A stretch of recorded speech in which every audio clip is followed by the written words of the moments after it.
Hey, welcome to Cafe Comics Anime Film Entertainment. It's your boy KC, and with me is my boy, my homie, Malcolm. Malcolm, introduce yourself over there. Hey, what's up, everybody? My name is Malcolm. I'm actually Casey's brother-in-law. I'm here to talk about The Last Dance and all things basketball. Looking forward to it. Yes. I'm coming out of my comfort zone because, as you can see in the background, I always talk about comics, anime, film, and everything related to superhero movies and stuff. But I also like basketball. So let's talk about The Last Dance. So Okay. what do you think about The Last Dance, Malcolm? It was a good series. I liked it very much. It wasn't what I expected. I expected it to go a little deeper in detail as far as more like player development to some degree. To me, it seemed like it was more. I mean, yes, Jordan is in fact the centerpiece of the team, but it was mostly about him, and then little bits and pieces about his teammates. I got that. that. When he did talk about the teammates, it was more along the lines of like I guess vilifying them. Like it didn't seem like for instance, like with Horace Grant. You know what I mean? He pretty much said that Horace Grant was like a snitch with Scottie Pippen. I remember. He made Scottie Pippen look like a crybaby, even though he was justified in trying to negotiate his contract. He made Scottie Pippen seem like a crybaby and selfish, self-centered teammate. You know what I'm saying? Yeah, man. I feel you. 122nd. I think he was one of the lowest paid NBA players. Yeah, man. Even though he was ranked number 2 after Jordan. Come on, man. Yeah. That's messed up. And even during that time, you got to remember he was considered one of the top 50 players in the league. Damn right. And don't forget the fact that those years you used to have a 7 to 10 years contract. Yeah. That messed him up real bad. Yeah. That's what's bad on himself or his, I don't know, manager. His agent, man. his sport agent. Yeah, man. That's messed up, man. Because he didn't. Oh yeah. Go ahead. What I think, like what happens a lot, especially in basketball and in like all sports, you never really know the potential of a player until like after the fact. You know what I'm saying? Like you could take. You never know how good was he. He didn't know. Exactly. Take Kwame Brown for instance. He was the number 1 draft pick, and they paid him all this money. He ended up being a scrub, just being his bum. You know what I mean? Scottie Pippen, I think he was in like.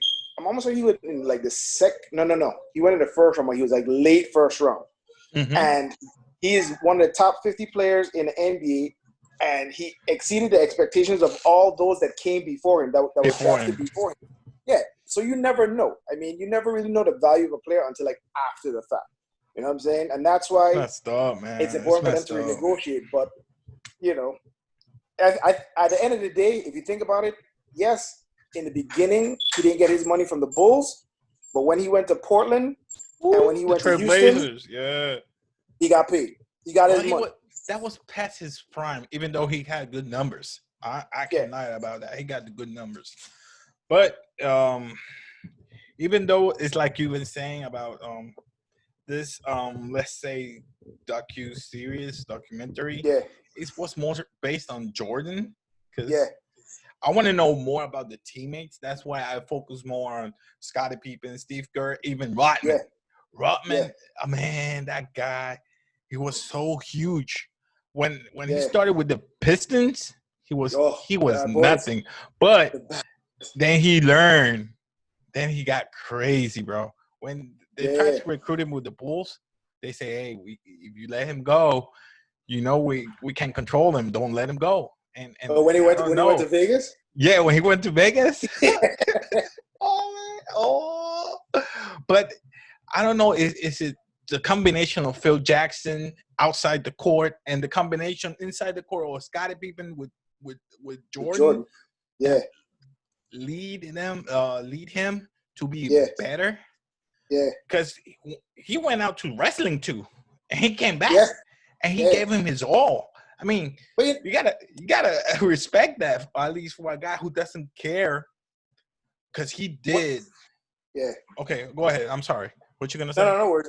No, one thing I've noticed about Rodman is, despite his off the court antics, he's definitely focused on the game. You know what I'm saying? Like, despite him going to Vegas, despite him doing the wrestling thing, when he came back and he played, he did what he was supposed to do, which was to get Hell rebounds, yeah. play Rebounds. deep. Exactly. That's it. He's not an offensive threat. You know what I'm saying? Not by any stretch of the imagination, but he's going to get your rebounds. He's going to psychologically get in the head of his opponent. Yeah. As you saw when in the finals against Malone. Malone He's going to get in and Malone's Charles head. Barkley. Charles Barkley. Exactly. So, I mean, despite all that, he still comes in and he does his work on the court. You know what I'm saying? Man. Yeah, I know.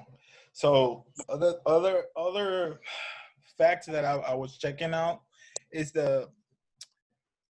let's talk about the human part of them. You know, let's say Scottie Pippen. I didn't know he has family that he has problems with. Also, I think Steve Kerr didn't know how good was he also. You know, like, I depend on you. You know, like, hey, I need you to make this shot. So even though Jordan, as they portrayed him as a bully, but I don't want to go biased or nothing like that. Out of respect of Bulls fans or whatever, or Michael Jordan or people who are, I'm not a fan as I used to. Of Jordan. Okay. I'm out of respect. I'm just saying, they portrayed him as a bully because why did it change? What? Why did it change? After watching The Last Dance, it changed?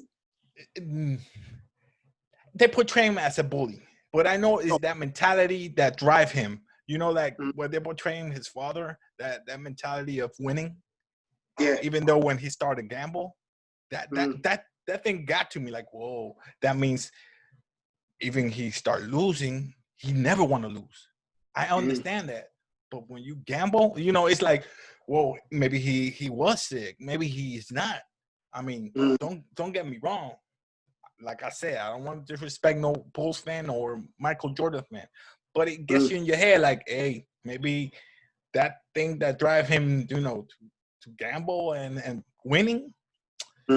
Yeah, he got that competitive right factor. There. Yeah, that competitive factor. Yeah. Maybe. Maybe go what? Go ahead.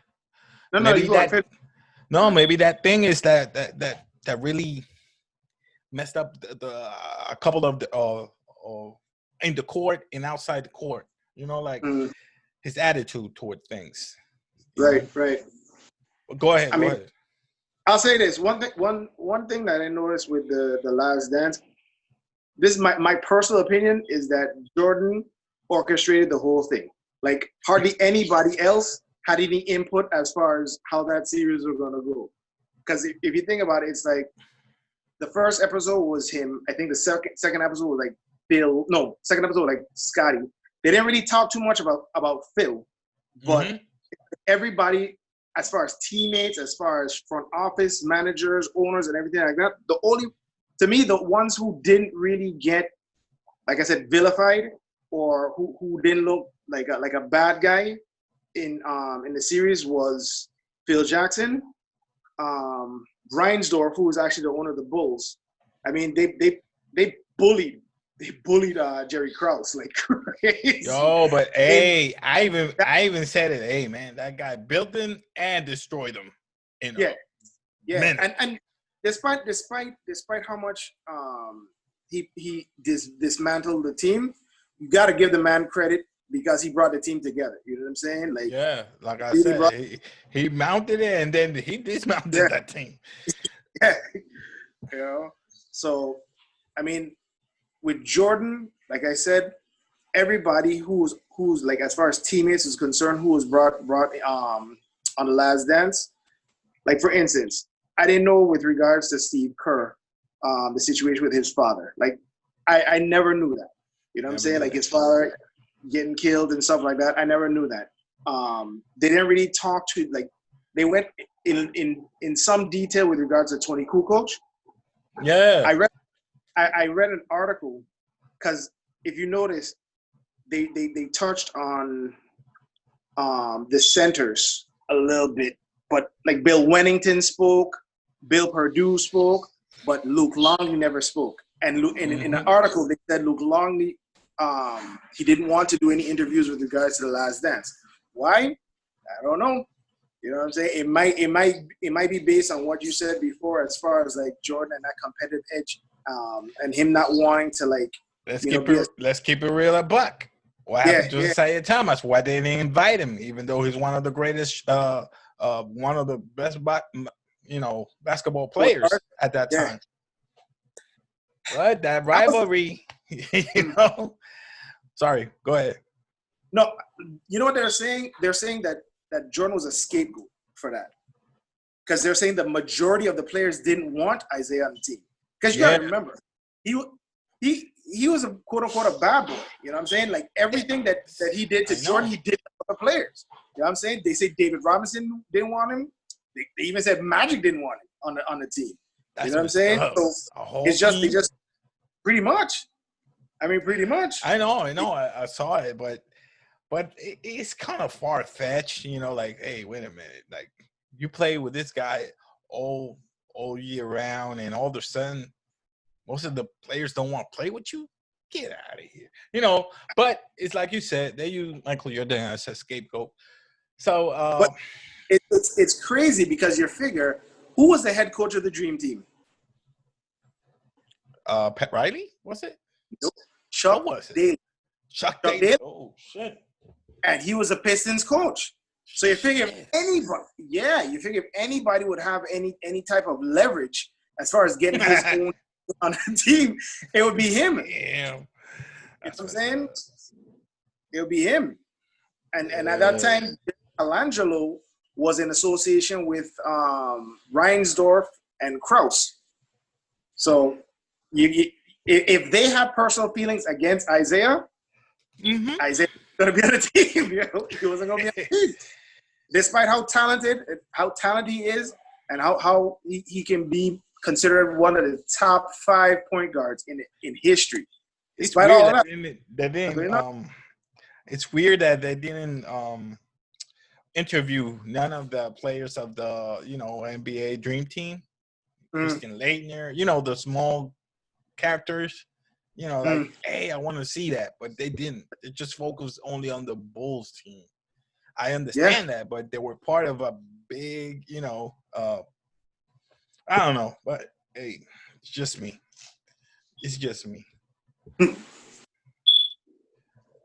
So what other fact you think it was missed out, or you think it should be put in this documentary? Well, I would have preferred that, they kind of, instead of making it seem like the team was being broken down, I'd have preferred how the team was brought together. You know what I'm saying? Because think of it like this. They three-peated twice. The only common denominators for both teams was Jordan and Pippen. That's it. They're the only 2 players from both of the dynasties, if you want. Dynasty. Exactly. So I think what I thought it was going to be initially, I thought that the Last Dance was going to be, it was going to show just how they solidified and came together for that last season, as opposed to him like breaking it down like, okay, well, Horace did this, Pippen did this, I punched Steve Kerr at this time. We bullied Jerry Krause. Rodman did his own thing when he was ready. And Jerry Krause was belittling Phil Jackson, and Scottie Pippen. Man, that was messed up. That was a heated battle in the bus coming out of the game. Yeah, but what I will say though is, following the Last Dance, because if you think about it, within the past, let me see, I'll say about 5 years, there's this constant debate as far as who people think is the best player of all time. The constant debate. I know. There's three players that they talk about. Jordan. Let's say Jordan. That man. Kobe. It's right. Kobe. And LeBron James. Yeah. And if you think about it, each player comes with its own generation, so to speak. You know what I mean? Thank you. Thank you. And I it's think generations. yeah, Thank you for that word. It's People a generation. don't get that. People don't You get know? that. Let's say 90s, Yeah. MJ. Let's say mid 90s 2000, or 2000, Kobe. Yep. Now, let's say mid 2000 to present, I'll give LeBron. Exactly. Right? Exactly. Are we right? No discussion. I would say this, like a lot of the sports analysts, you, me, people of our age bracket or our age group, we know how nice Jordan was. A lot of the younger kids, they don't. And I think what The Last Dance did, it kind of solidified, like, my argument, I believe your argument, and some of the cats that are older than us, it kind of solidified our argument that Jordan is in fact the best player of all time. I'm sure before Jordan came up, people were arguing about Dr. J. People were arguing about Chamberlain, Elgin Baylor. You know what I'm saying? Who was the guy from the Knicks? Russell? Yeah, Bill Russell is one. You know what I'm saying? Who was the guy from the Knicks? Frazier, Clyde Frazier. Oh, okay. Yeah. Yeah, you know I was gonna say Knicks haven't won since. Woo. No. I'm not talking about winning championship. I'm just talking about who they consider to be the best player. Yeah, I know. These arguments are gonna happen. I mean, they've been happening before our time, during our time, and long after we're gone. People just be arguing. Shit. You know what I'm saying? I got you, man. I got you. So what? I'll say. Go ahead. Okay, go ahead. No, continue. I'm sorry. It just I was gonna ask you something, but later I'll ask you. You just triggered me something, but go ahead. Finish. I'll say this. One thing I've learned, I'll say Jordan is the best basketball player of all time. I mean, everybody know I'm a big Kobe fan. You know what I'm saying? Kobe's my dude. You know, rest in peace. But I think Jordan is the best basketball player of all time. Now, my argument is I think LeBron James is the best overall player, social activist of all time. Hey, I'm not knocking your because I'm not knocking their talents nor their skills. Yeah. I'm just saying it's just like you say before, it's generational. You know, it's like from generation. This point on was Jordan, then came Kobe, LeBron. But the problem is that people just stigmatize just for one thing. Let's say championships. Okay. Oh, because LeBron doesn't have this many championships, she ain't. But hey, you gotta give respect who deserves the respect. That got a lot of stats, got a lot of records. He broke many records, and he's gonna continue because he's one of the least athletes that gets injured in the game. And you know that he's been how many years he been trying to be in there in the finals? 8 years straight. Right? Yeah, I think it was 8 years straight. Damn, I think so. That's a freaking record right there. Let me think. Okay, so it was Cleveland against the Spurs. They got swept. He won 2 in Miami. He lost against the Mavericks, so that's 4. And he went to 4 straight with what's his name? With the against the Golden State Warriors. The Warriors. State, yeah. 8. He went 4 against Warriors. He lost 3 and won 1. God, that's messed up, bro. So as far as making it to the finals, he exceeds Jordan by so far by two finals appearances. But as far as percentage wise, win to loss in the final, Jordan beats everybody. He's 100%. Every he just came in and cleaned everybody out. It was that good, and people don't get that. No, I'm not knocking that LeBron is not that good. It's just different generations. All right, people, don't get me wrong. I'm not saying that LeBron is not better than Jordan. I'm not saying that. I'm just saying that MJ, Kobe, and LeBron are different generations, and that's a fact. Doesn't matter the position doesn't matter. If you're good, you're good. Your skills are good. That's why you're in the NBA. Damn it. Right? Let's get that 100. But I'm tired of hearing people the same as you saying right now. No, MJ is better. Look, I understand MJ. I'll say it. It's better. Stop it. Hey, get some help. I'm just saying overall, from the time that I've been seeing him, I don't know. I cannot say he's better right now. It just he was one of the best. Because you never know. You know that's another monster coming up. Giannis Antetokounmpo. Bruh, that's another monster. Yeah, I'm not saying nothing more. And let's not talk about Kawhi Leonard. He got 2 on his belt. Yeah. Woo! 2 different teams. Two different teams. Different teams. So now it's a race between him and LeBron to see who's going to win the next championship with the third team. And he played against LeBron. He made 32 points. Who was guarding him? LeBron. Oh yeah. I'm sorry. I'm just keeping it real. I'm sorry, bro. He's a beast, bro. A beast. Oh, but let's continue with the last ends. I'm sorry, bro. We got off track. All right. So let me ask you this question about Last Dance. What are the teams that you think that were, for your point of view, the teams that were hard to play against?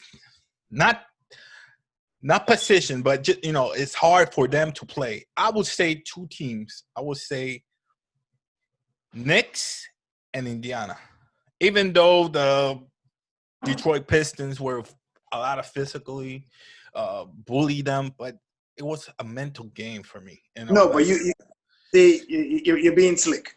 You're being slick there. Why am I being slick? Because you gotta be specific. Because you're saying the team. Okay. Now, which team are we talking about? Are we talking about the first 3-peat or the second 3-peat? Oh shoot, you're right. I'm sorry. My bad. Okay, let's divide this. If we go to the first 3-peat, what team you think it was hard for them? Hard for the Bulls to win? Celtics. Okay, I give you that. Now on the second 3-peat, Knicks. Shit. Oh, all right. The first 3-peat I wouldn't say. Yeah, the first 3-peat I wouldn't say the Pistons as much, but definitely the Celtics, because even though the Celtics still had their big 3 around that time, which was Parrish, McHale, and Bird. Yes, Bird. They might have been. Man, yes, Bird. might have been. He's a killer. He's a killer bird, man. Yeah, I think they still pose more of a threat to that Bulls dynasty than the Pistons did, like in the early '90s. And that was that was Paxson, Jordan. The first one. Okay, the first 3-peat, that was Paxson, Jordan, Grant, Pippen, Craig Hodges, B.J. Armstrong. P.J. Armstrong. But that was the starters. Yeah. The starting five, I think, was Bill Cartwright, Horace Grant, Pippen, Jordan, and B.J. Armstrong, I think. It was a switch between B.J. Armstrong and John Paxson as far as who was the starter. Yeah. And then you had like guys like Craig Hodges and I think that was Will Perdue, I think, was on the first 3-peat. I think. Yeah, I think so. Yeah. I think so. Yeah. Those are 3 Hall of Famers right there, right? Yeah. Shoot. And then like the Celtics was shoot. Yeah. They're beasts, man. They got almost everybody. So now earlier we were talking about Tony Kukoc, right? He played along with against the Dream Team. In the first game, they killed him, bro. He points, right? Yeah, that's messed up. That's just setting him up, man. That's they were mad because Jerry Krause was looking at him for next replacement for Scottie Pippen. That's bad, and man. he was getting paid more than Pippen. Yeah, in Euro players get, of course. Euro is a lot like 0.2 euro is better than how much is in the dollar? 1.5, 1.2. Last I checked, it was like I mean, it changes from day to day. So let's just average it for every that was euro. In the 90s, you know, that's got to be a lot of money. Right, yeah, for every euro, like, at least I know what the exchange rate now is. Something like 1.34 for every dollar. It's for every euro, it's like $1.34 for US. So the downsides of this documentary, what you think it was? The downside? Yeah, the downside. I think it was Jerry Krause on doing that stuff, man. And for example, it started with Pippen, then it started off like, hey, we need to end this dynasty because next year they're gonna be a lot of money to pay this guy. So the way he did it. Let me ask you, did you know, like prior to watching The Last Dance, did you know that all that tension was going on between Krause and Pippen and Phil Jackson and Jordan? Did you have any idea that was going on? Nah, people are professional. That he wanted to dismantle the team regardless? Like, did you know about that? No, man, I didn't know. You know, at that time I was a teenager. I just wanted to see them play. But when I see this, and like, oh, crap, that's what's. You see another perspective once you get older. You're like, oh yeah. If you see management wise, you know, I understand his point of view. But as a player, you just want to keep winning championships. But hey, the franchise only had this net worth. I mean, gotta pay a couple of bucks for those 5 starting players. Yeah, they're not just starting players no more. Just elite players now. You know, like all-star players. If you say it like that. So I think it was Jerry Krause, man. I think if hey, we gotta take out Phil Jackson and the rest of the team will go. That's what happened. Hey, that's messed up. The way they did that was. And the other point that I want to make out is like I didn't know that Phil Jackson, before he was coaching in the U.S., he coached in Puerto Rico. In Puerto Rico, man. I didn't know. Yeah, I was just about to ask you if you knew that. I didn't know that, and I'm from here. I'm sorry. You gotta say like, hey man, you're from here. You don't know that. I didn't know. I knew that, yo. You know, at that time, I think I wasn't even conceived.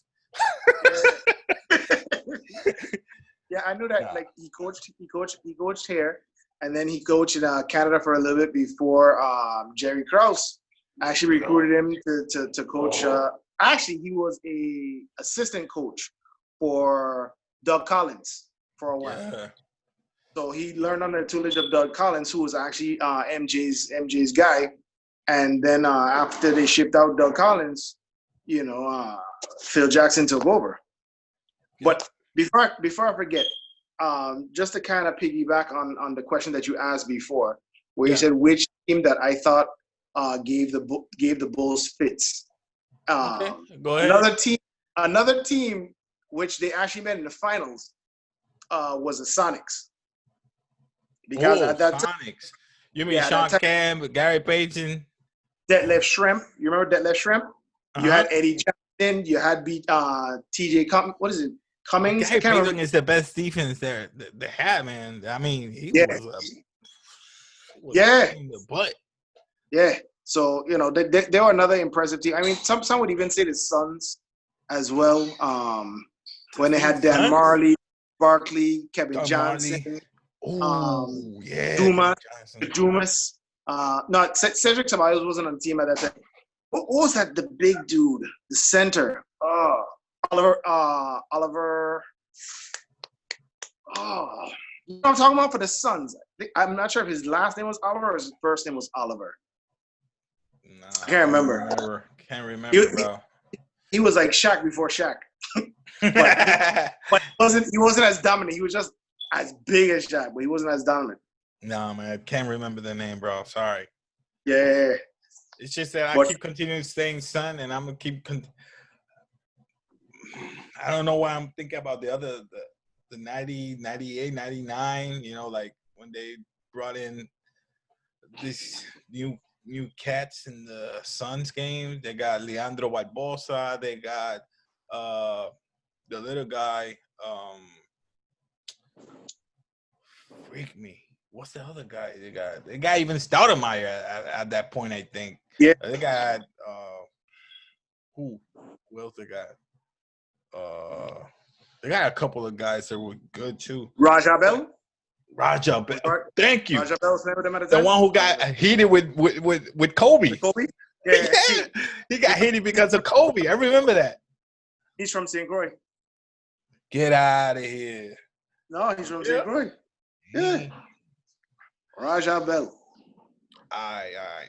So anything else that we missed out, or you think that it's important before we conclude? Because I think we're almost at the time. So well, going back to your initial point as far as where they were saying that Jordan comes across looking like a bully. Yeah, man, that's messed up.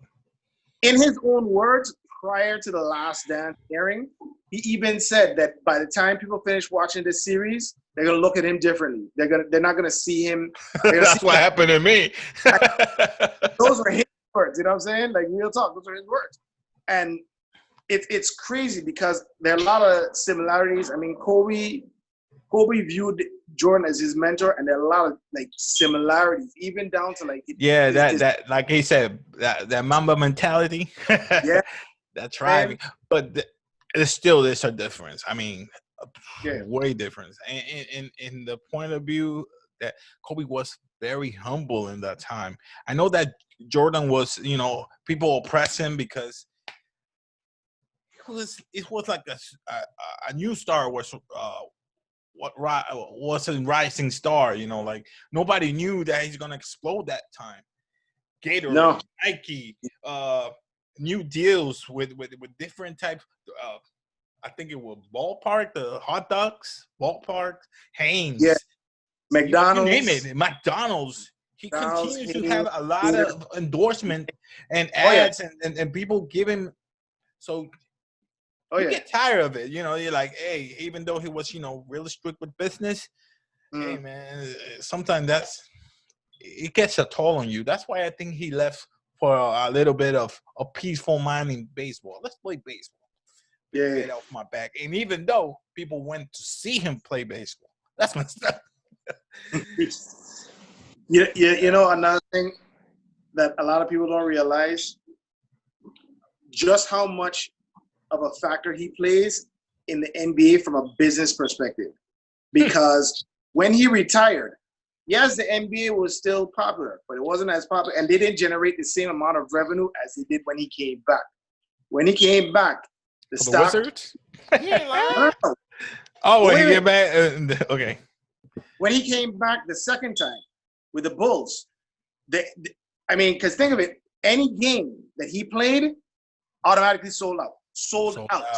You know what I'm saying? And think about all the revenue that they generate when he plays. I mean, you said just a little while ago from the endorsements. You know what I mean? Once he's playing, the companies that are endorsing him automatically going to want to do commercials during the games that he's playing. You know? Then he retired again, and he came back. But do you know why he came back with the Wizards? Because he intended to buy the Wizards as opposed to the Charlotte. I thought he was a co-owner. Isn't he? With the Wizards? Yeah. I don't think so. Co-owner? No, he didn't buy it? Ooh. No. So he wanted to be. No, he wanted to be. So what happened was, the reason why he played was because he wanted to drive the price up on behalf of the Hornets. You know what I'm saying? That way he can negotiate a deal. So when he becomes co-owner, he gets that much more money as a co-owner because he's also playing. So he's like player-owner type of deal. Jordan, you know shit. That's messed up. Yeah. I'm sorry, bro. Hey, people might hate me. Now they're going to look at me a different way. Yeah, but the deal didn't fall. So, yeah, man. Don't worry. So I'm going to wrap this up right here. I know we just talk a couple of points, of the documentary. I didn't want to talk about everything that they put in there, so because I don't think it was that big of impact. Because I think the point is that people want to know a little bit of Jordan, a little bit of what I wanted to know about the other teammates that they didn't put. Like, for example, like I told you, like in the Dream Team, why they didn't put Christian Leitner? Why they didn't put Robinson? Why they think about him? Because I know those drills or that practice, people they get in his face, man, and people get, hey, man, get out of my face. I know. Yeah, but Christian Leitner is a forgotten teammate on the Dream Team. Like, technically, he's one of the youngest. How about Chris Webber? Remember Chris Webber after that? Yeah. Technically, I don't understand. I always said I don't know how Christian Leitner made it on that team and not Shaq. But then you got to think of it like this: Mike Krzyzewski was one of the coaches for the Dream Team. Christian Leitner went to Duke. Yeah. On the team. You know what I mean? Yeah, I know. Because he wanted Christian Leitner to get polished for when he was going into the NBA. And Shaq was gonna be a beast regardless, as you see. But look, Christian Leitner became somewhat of a bum. Say what? You savage, man. You savage. I'm just saying. Somewhat of a bum, man. He went to Minnesota. He moved around a little bit. And he ended up in Miami. And he came this close to getting a championship with the Heat, but left the year before. He left the year before they won. And if he stayed with the team, it'd have probably been the only time in history where the number 1, number 2, and number 3 drafted players in the same draft class were on the same team. Because that would have been that was 1, okay. Morning was 2, and Leitner was 3. What do you think about those players that play against MJ or the whole Bulls team? For matter of fact, they haven't won a championship. No, they just came up in the wrong era. That's all. Damn, man, that's messed. I feel sorry for Ewing. Is the only person I feel sorry for. Man, Ewing, you're like me. I feel sorry for Ewing, man. Yeah, he's the only one I feel because I think that man, literally gave everything. He got in one championship. Man, he wanted to make that shot and he missed it, bro. My God. And when Jordan retired the first time, he was like, yes, I have a shot. I got it. Hell no. Olajuwon thought the same thing, and he got his 2 rings in between, and then Jordan came back, got his next 3, and then by that time, Ewing was in the twilight of his career. They shipped him off to Seattle. Yeah. They just shipped him off to Seattle first, and then Orlando, and then Seattle. But he was in the twilight. I think it was Orlando first. And then he Seattle. Yeah.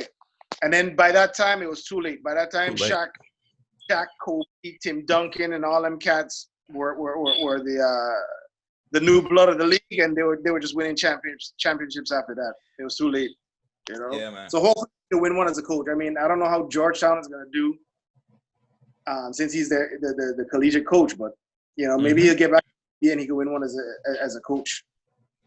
All right. What else can we talk about this documentary? I don't know.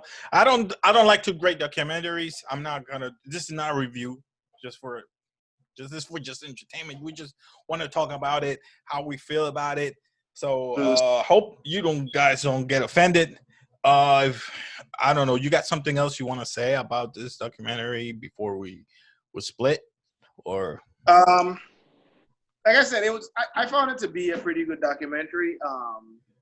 Aside from the fact, like I said, that he made his teammates look like bad guys. I think Jordan played.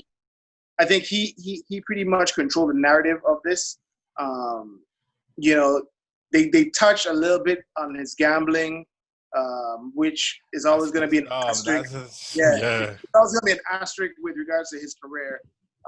That his competitive nature worked against him as far as with his gambling debts and based on who he associated himself with.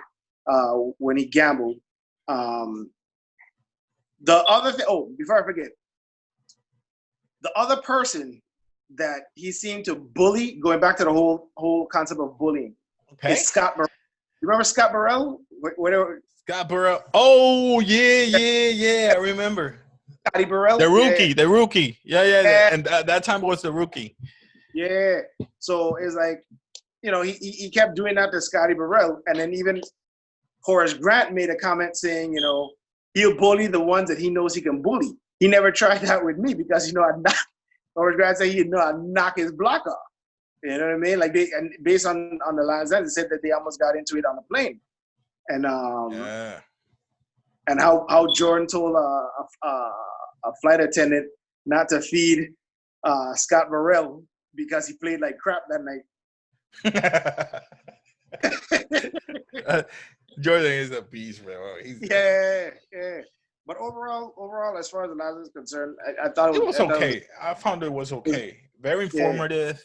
I like it. Yeah. I mean, so hey, there's nothing I can say. I just wanted to know about more of the teammates from the Dream Team. I don't know if they got any other Dream Team documentaries. I gotta check. But yeah, they won the other day on ESPN. ESPN? Yeah. 30-31? I don't think it was a 30. I don't think it was a 30 for 30. I gotta check that out. Yeah, they got a couple in YouTube, but it's like overall, you know what I'm saying? Like, yeah. Like, okay, well, let me ask you.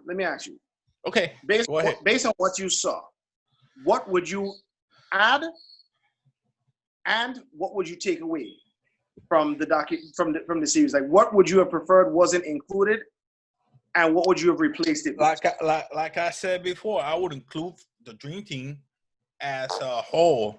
Regarding if you're talking about MJ, and because there was MJ and Scottie Pippen in that team, so let's talk about those two at least during the Dream Team. Add that or the whole Dream Team, but I would take out. Even though I know it's part of life and stuff, I would take out the part of the gambling and the situation with his father. Everybody knew about that, but I don't think it's necessary to add that, because even though he even wanted to have a break. I don't know if you saw it, give me a break. He didn't want to touch that part. So I don't think it's, like stabbing that wound again. It's necessary. Like they say in the NFL, unnecessary roughness. You don't need that, Okay, that's just me. So let me ask you. You know about it. I know about it. But let's say, for instance, you have some of these young bucks coming up who don't know Jordan's story. Do you think that it was important for them to include that side, the gambling side, for someone who doesn't know about Jordan the way we do?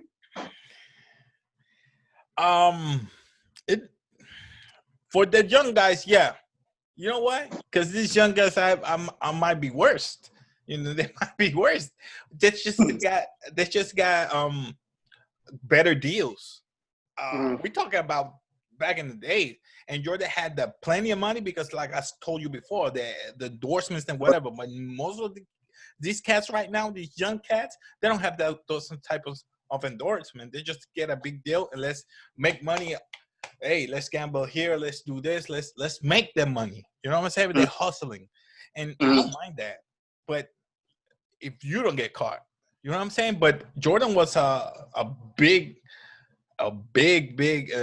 impact in the NBA. So every eye was on him. Maybe other players, they don't get that lucky. You know what I'm saying? You understand? Yeah. So, you should put it so they can get a look what happens if you get real big in the game. Like for example, now the big cat is LeBron. But LeBron work his ass off every day. Yeah. So I give him props for that. I give him props. Yeah, I give him props. I give him respect for that. He gave Cleveland a championship, so I gotta give him respect for that. Yeah. Bro. Another question for you. Yeah. If we have time. Yeah. Time? 2 minutes. I'm sorry. You that's fine. You close it out. You open it up. You close it out. The team from 90 to 93 or the second three-peat. Which one you feel is the most dominant of the two teams? Wow, bro. Shit. Oh, all right.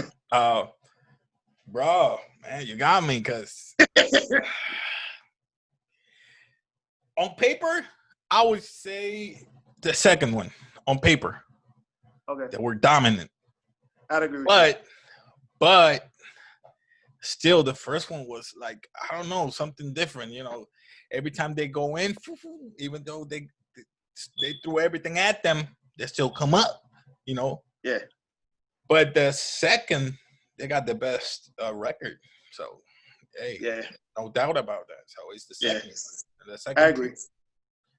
I agree with you. And on paper. So, yeah, I'll go with the second. Okay. I agree with you. All right. So, people, I know we took a lot of time with this. I hope you like it. Comment down below which one was the better team for you, the first 3P team or the second 3P team. Make sure to hit that notification and the subscribe button. So this is our first, reaction to, I don't know, reaction discussion for the Last Dance. This is your boy KC, my brother-in-law over there. And we say from C.A.F.E, peace. Peace.